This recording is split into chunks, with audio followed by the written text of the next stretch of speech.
latest installment of Power Huddle, Inside the Mind of ESG Gurus. I am Heidi Friedman, a partner and co-chair of Thompson Hine's ESG Collaborative. During this monthly series, I chat one-on-one with innovative ESG execs. These unscripted discussions will examine how these company execs from various industries are actively paving the way as ESG trendsetters and championing pragmatic ESG strategies to align with business values while building a sustainability framework to advance their company's ESG goals and practices. Joining me today is Beth Grove, and I am so excited about this. I have admired Beth Grove both closely and from afar for decades. So she is Chief Sustainability Officer of the Lubrizol Corporation and President of the Lubrizol Foundation. Beth is accountable for directing the company's broad focus on sustainability, including environmental, social, and governance disciplines. I can't talk today. This also includes overseeing government affairs, community engagement, and philanthropy. We'll have to ask her when she sleeps. Since joining Lubrizol in 2007, Beth has served in various roles, including Global Director of Sustainability and Compliance for Lubrizol Life Science, and as the company's Chief Litigation Counsel. Beth joined Lubrizol from the FTC, where she was a trial attorney in the Bureau of Consumer Protection. So welcome, Beth. Thanks for being here with us. So excited to chat with you. Well, thank you, Heidi. First of all, I'm very excited to chat with you because I have followed your career for a long time. If you recall, I did try to recruit you when you were in law school to come and work for the law firm that I worked for. You chose wisely, though. I love Thompson Hine, but I have always admired your career. And one of the things I admire most about the many things I admire about you, Heidi, not only are you a great practitioner, but I love to see how you take your passions and the things that you care about, whether it's women in the profession, sustainability, and you really bring it to the fore in these kinds of engaging formats. So I'm honored to be included, and I've been an admirer of yours for a long time as well. Well, thank you. That's so nice. Yes, I'm excited to nerd out on ESG with you. So a fellow, sustainability professional here. Thank you. That's so nice. So a few really quick housekeeping items. Today's program is being recorded. It will be available to view on Thompson Hine's YouTube channel. This presentation is intended for general information of individuals and organizations on matters of current interest. The thoughts and opinions being expressed today are those of individual panel members only and do not necessarily reflect the opinions of the panel members' clients, employees, affiliates, or Thompson Hine. The content should not be taken as advice. The views expressed are for informational purposes only. If you have any questions or comments, though, we are willing to try to get those in our time together. Please put your chat to Heidi Friedman and feel free to send your questions throughout the program. So with that, Beth, let's get started. You have been doing sustainability well before ESG was even remotely a thing. Can you tell everybody a little bit about your journey around that? Sure. Yeah, I'm happy to. So from a sustainability standpoint, I think not only have I been doing it for a long time, but Lubrizol has been doing it for a long time. So Lubrizol, just to ground you in what Lubrizol does, we're a specialty chemical manufacturer. And what that means is we take sort of larger chemicals and buy them from our suppliers. We mix them up and we formulate them to have a certain outcome. And we started doing that all the way back in 1928. When we started to formulate additives for engine oils. And what those additives were able to do is to make the engines run smoother, run cleaner, and over time, we've been able to reduce emissions from transportation. So Lubrizol as a company has done sustainability for a long time, but we haven't talked about it as sustainability. From my career and where I started with sustainability, it really began in our beauty business. When I joined the beauty business, more from a legal perspective, but we realized that so many of our customers in the personal care industry back in the early and mid 2000s were really looking for opportunities to reduce the carbon footprint of the products they used or increase bio materials in those products, more bio-based materials. And so we started to formulate with those kinds of things in mind all the way then.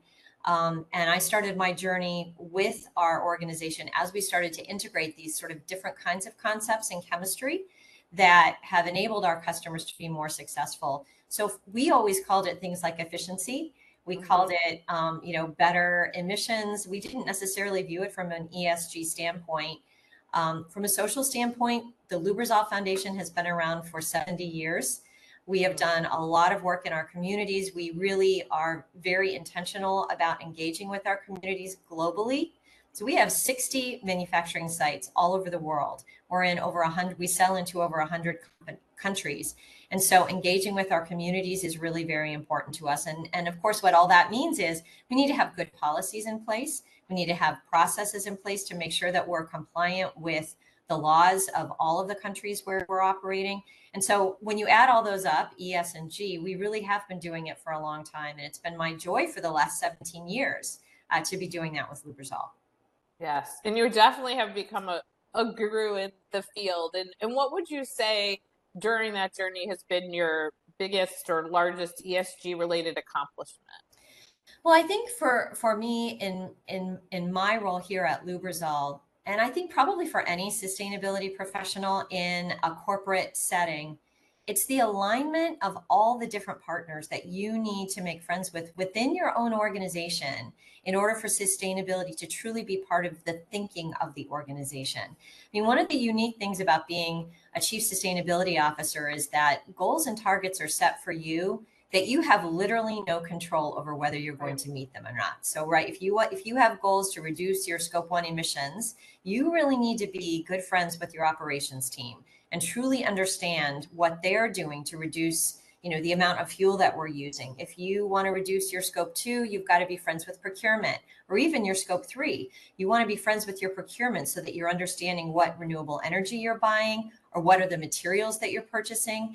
And so from the standpoint of what we've been able to accomplish here at Lubrizol, and I'm proud to say, by the way, we published our sustainability report yesterday. Yes, we're definitely going to talk about that. Yeah, our biggest accomplishment is making sure that everybody understands, A, that they have a role in sustainability. They may not call it sustainability, but they have influence over whether or not you'll achieve your goals, understanding what that influence is, and keeping them engaged and aligned so that everybody's moving in the same direction to achieve your overall outcomes. So that corporate-wide, function-wide, and business-wide alignment is probably the biggest accomplishment. Yeah. I mean, for people that see sustainability as a silo, it's so wrong. Yeah. And I mean, one of the slides I always put up is literally it touches every aspect of an organization, and that umbrella is just getting bigger and wider. And so if you're not integrated and communicating and people are owning each of the necessary data pieces and goal pieces, you're just not going to get anywhere. Clearly, you guys are doing that well. So I was going to jump to, speaking of accomplishments, you guys put together a gorgeous, very substantive 2023 report that just came out. So obviously this is somewhat timely.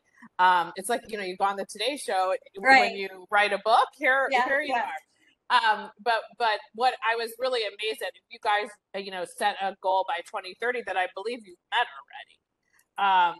And so talk a little bit about that and where you're going, what going forward for Lubrizol looks like. Sure, thanks. And thanks for the compliments on the report. There were a lot of people that contributed to that report and a lot of hands on that. Again, a great example of what happens when everyone's aligned and understands their role and what we can execute. We're very proud of that report.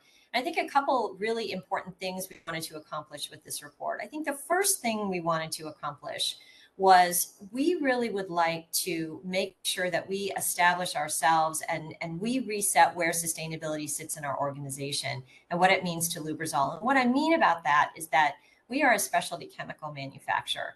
So for us, our carbon footprint as an organization is small, and I'll talk in a second about achieving our reduction goals, but we have a 5 million metric ton carbon footprint. And so for a chemical company, that's pretty small. Yes. And the reason for that is because we take and we purchase a lot of what we do in terms of materials and we formulate.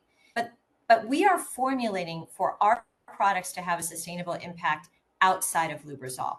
And so we've been very intentional about understanding what the various and extremely diverse markets that we are in are asking us to do to help them on their sustainability journeys. What kind of sustainability impact do they want our products to have? And so the first thing I hope people notice about our report is how much of an impact our products have just today in the market, whether it's increasing biodegradability of the things that you wash down the drain, whether it's increasing the amount or reducing the amount of emissions from transportation. It's a very wide swath.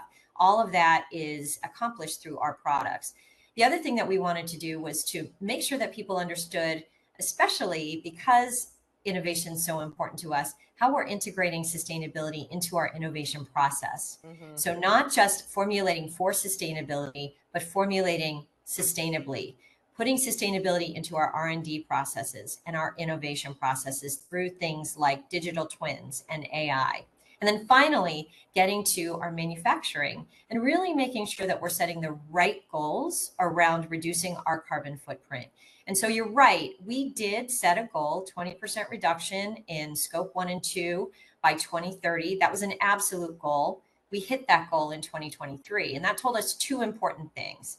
Number one, we needed to think more carefully about the goals that we set. We made it a little bit too easy on ourselves. So the other thing that we need to understand is that absolute goals can be affected by a lot of different things.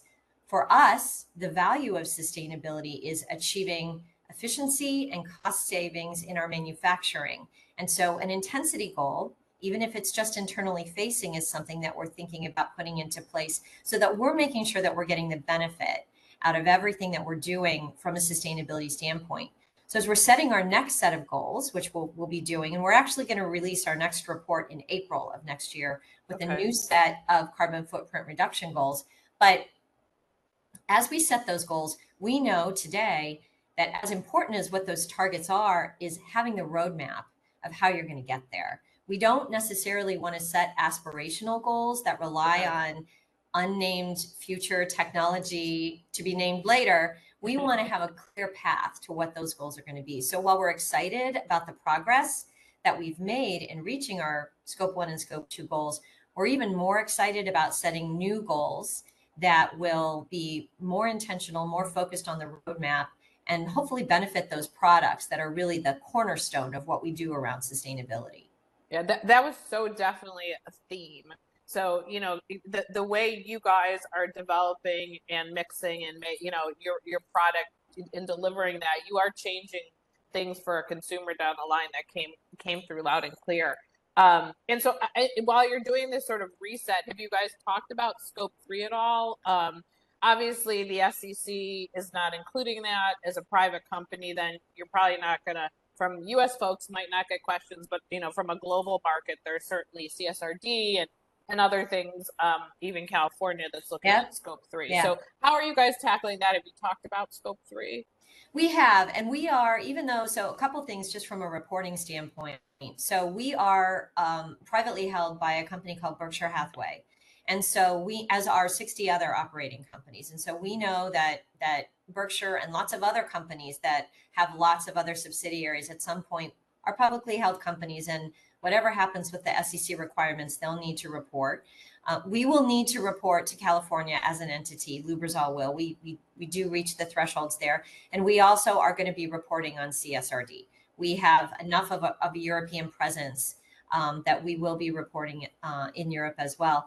So we do have those obligations. As we look at our scope 3, we really do try to pull it apart. 85% of our carbon footprint is scope 3. 85% of that is materials. So about 72% of our carbon footprint are the materials that we're purchasing from our customers, the raw materials of what we make.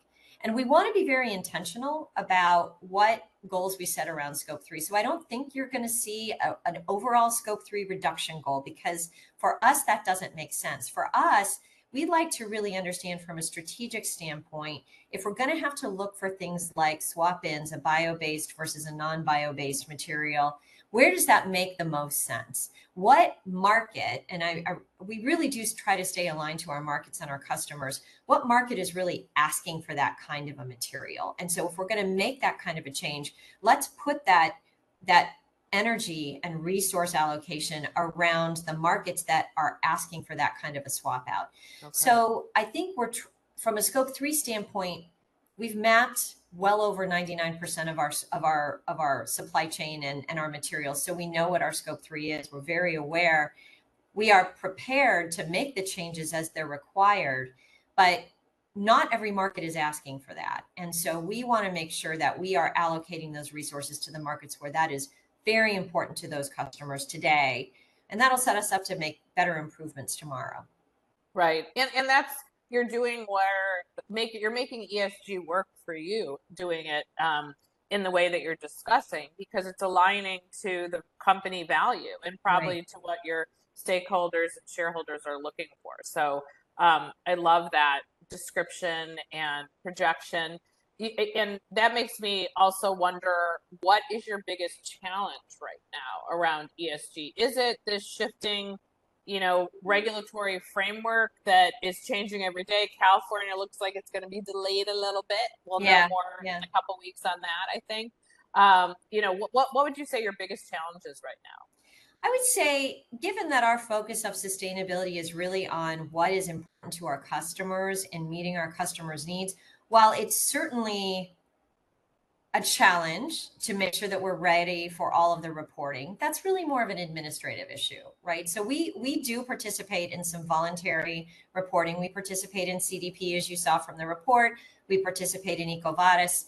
I think one challenge there is, as we start to see more of the mandatory reporting, is there really a need for some of that voluntary reporting? And so if I've got limited resources, I certainly need to allocate them to making sure that I'm compliant with the law before I participate in a voluntary program. So that is one challenge. But I think the larger challenge for us is, because we are so intentional about meeting the needs of our markets, the shifting of those markets and the changing of those markets is something, and trying to help our customers hit their goals in light of that is something that it's a constant challenge that will never change. And one example is, Lubrizol as an organization kind of established itself as an engine oil additive company for the internal combustion engine, right? So we make internal combustion engines cleaner. We make them run better with our additives that are used in gear oils and engine oils and some fuel additives. And that's been a very important market for Lubrizol. If you think about decarbonizing transportation generally, that certainly opens the door to battery electric vehicles, hybrid vehicles. And so we have developed technologies for those to operate better as well, whether it's thermal management for battery cooling, gear oils. You still have gears in electric vehicles. So we do have a lot of solutions for our customers who are trying to get into those markets, but we see our customers struggling. So you see all of the OEMs and a lot of companies coming out really wanting to invest in the electric vehicles to reduce transportation emissions, but the consumer market's not quite there yet, right? So they're struggling as well. And so for us, we kind of are trying to follow and support them as those dynamics are impacting those markets. And that's probably our biggest challenge, is making sure that we're able to help our customers manage the dynamics that are making it challenging for them to make their products more sustainable. Yeah, that's shifting. And I like the manufacturing is a lot of my practice, as you know, and I think it's so riveting. You certainly know your products and your customers really well. So it's fun to talk about that. So let's touch a little bit on the anti-ESG settlement, the anti-diversity settlement, sentiment, the rise in litigation around these issues. I will say we have a lot of clients who are really struggling to figure out where they stand and what they should do. Our recommendation is update your materiality assessment, take a look at what your stakeholders want you to do, and that should drive you. But tell me a little bit about how you and Lubrizol are dealing with these various sentiments that seem to have a little bit of ammunition right now. Yeah, so I think that the way I'm viewing this is I feel like there was a point in time when sustainability was the big shiny object, right? It was going to solve everybody's problems, and it was, in some places it was sort of a standalone to begin with. What we learned over time is that the integration of sustainability as another sort of dynamic that drives efficiency and cost savings and good decision making was a good thing. And so it became a little bit more integrated. And so I feel like in a lot of dynamics that happen with corporations, you kind of go from the shiny object to the demon in the room. Somewhere in the middle, right, is the place where you land. And what we've tried to do at Lubrizol, certainly we're aware of dynamics on both sides of the issue. We really are trying to very intentionally hew our sustainability strategy to core good business principles: cost reduction, efficiency increases, staying in line with what our customers are asking us to do, providing them with the kinds of impacts from our products, making their products better that they're asking for. And I think if you do that, that's where that alignment that we talked about at the beginning of the interview really comes into play. Yeah. Those are just good basic business principles. And so I think you can avoid the drama on both sides, whether it's, being in the spotlight all the time as the shiny object, or, being the subject of, challenges and questions. If at the end of the day, you can justify what you're doing by saying, I'm making my business better, I'm helping us to reduce costs, increase revenue, and be a more responsible corporate citizen from an emissions standpoint, an environmental standpoint, doing the right things for our communities, that's a little hard to argue with. Right. And that's the reason why ESG is not going anywhere. People are saying, the headlines are, is ESG dead, and all of these things. And while there's been some rebranding, people are going back to calling them sustainability reports and things like that. Because of the exact reasons you just gave, it's going to continue to grow and thrive for those companies that I think embrace it. So the one thing that I'm going to pick your brain on a little bit, because I know you're so good at this, is the data piece. And everyone, we get like 75 emails a day, like, what can I sell you today? And every client wants to know, is there a plug and play? And the answer is no. Right. Some are trying to build it. So how do you at Lubrizol keep track of all the data that you're able to, I thought your report was very specific, well worded, right footnotes, all that stuff. So you must have good data tracking. Talk a little bit about how you manage that process. Sure. And when you're talking about data, I assume you're talking about things like scope 1 and scope 2 and sort of like our footprint data. Yeah, exactly. Like, you talked a lot about reducing waste, for example, and recycling. So you're keeping track of that. You talked about, the number of sustainable, those types of things. Yes. Yeah. So Lubrizol is a member of the American Chemistry Council. And many years ago, the American Chemistry Council started a program called Responsible Care. And it was well before sustainability was a thing, but they collected data and information about all of the member companies. And we built a homegrown, internally grown database to collect that information from all of our plants, whether it's the amount, and it comes from it starts with the energy bill that you get every month, and you see how much energy you used. We calculate all kinds of things, our waste, our water, all of that in the context of this homemade database system. And when we began to start reporting on sustainability, that data was there. And so we've been able to bolster that program, make it easier to search, make it easier to understand the data.